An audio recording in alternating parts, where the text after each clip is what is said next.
G'day folks, time to give little Vicky a bit more attention. She loves attention, been demanding a fair bit of it lately with all the problems, which is what you get when you buy a basket case, and so far things are going pretty well.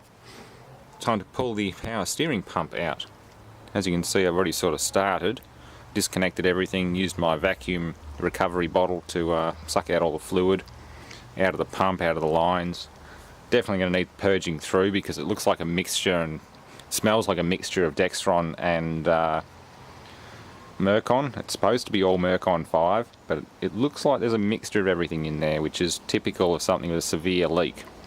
People just buy whatever they can get their hands on and top it up, particularly generic power steering fluid.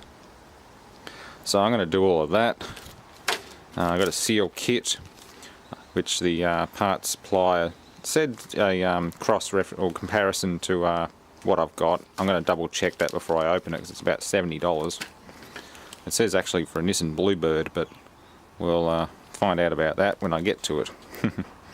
If it looks right, then I'll use it. If it doesn't, well, I'll take it back and get my $70 back. It's a fairly expensive little packet. But yeah, that's my oil recovery bottle. Used to be what was it, an R22 or R134A refrigerant cylinder. Now it's got liquid in for well, any kind of recovery, and that's just a vacuum point. The old compressor just chugs away very slowly and pulls a vacuum. Where'd the hose go?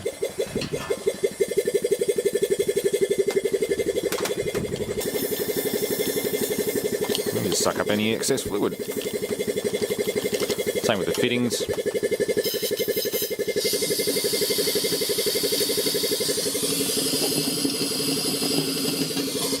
Pump's empty. I've emptied pretty much everything apart from the main lines.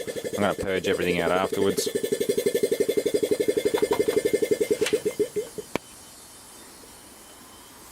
So yeah, it's working pretty well.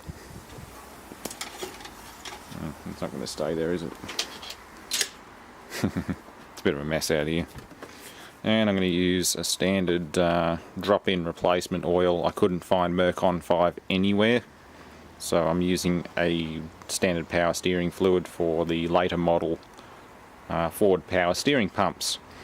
This is the stuff they use when they get worn or they're just noisy. Apparently it saved them a recall. The power steering on some of these new Fords was just noisy straight off the bat with Dextron's type fluid in them. So Ford basically just said, put this stuff in instead. It saves us recalling the vehicles and replacing the pumps. There's nothing wrong with the pump, but it's just noisy when you run the really thin regular Autotrans fluid type power steering fluid or actual Autotrans fluid like D2 or D3. So yeah, that's all I'm doing. I'm going to reseal the pump, flush the system out with the bottle that I got from AutoPro, and should be all happy. Hopefully no more leaks. Hopefully this seal kit fits because they couldn't find anything else, but this one apparently cross-referenced with the Ford Escape. Worth a shot. Okay, so to get the pump out is fairly tricky. It's not impossible, but you do have to be a bit ingenious and make your own little pin wrench to keep the pulley still while you yank on that 18mm nut with a spanner, because you have to take the pulley off before you can get the pump off. So yeah, I just use a bit of scrap flat bar and a couple of 6mm screws. Just drilled and tapped it in there. I think they're about 80mm, 90mm apart. I just guesstimated it. There's no specific measurement. It's sort of like a pin wrench for a grinding wheel, just more simplified. And yeah, I got that bolt loose. Now I can take the mount off again, and yeah, it should be easy. Not too hard getting it out after that. That's the hardest part, to get all that out, make sure that the mount's loose. Obviously just prop the engine up a little bit, just gently, just to take the load off the mount, and then you'll be alright. All good. Okay, so I have to take the bracket and the engine mount off to get the pump out.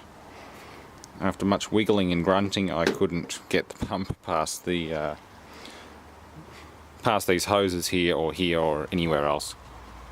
It was a bit tricky, but I do have the pump loose. you do have to take this bracket off. All these smaller bolts around the outside have to come out. Those three there secure it to the pump. It doesn't have to come off the pump if you take the mount out, but I can't figure any other way of getting it out, so it's best if you just undo all of them while it's in the car. That way you can just do that. Yay, I have a power steering pump. It's definitely been leaking. Look at that, it's all weeped around the bottom of the seal. You can see the top of the, well, you can't really see it, but the top of the valley is covered in power steering fluid. So yeah, that housing end seal has failed. It was all drippy before when I was trying to get it out the first time, but I've sort of rubbed it off with my fingers. But yeah, you can see the gasket has failed.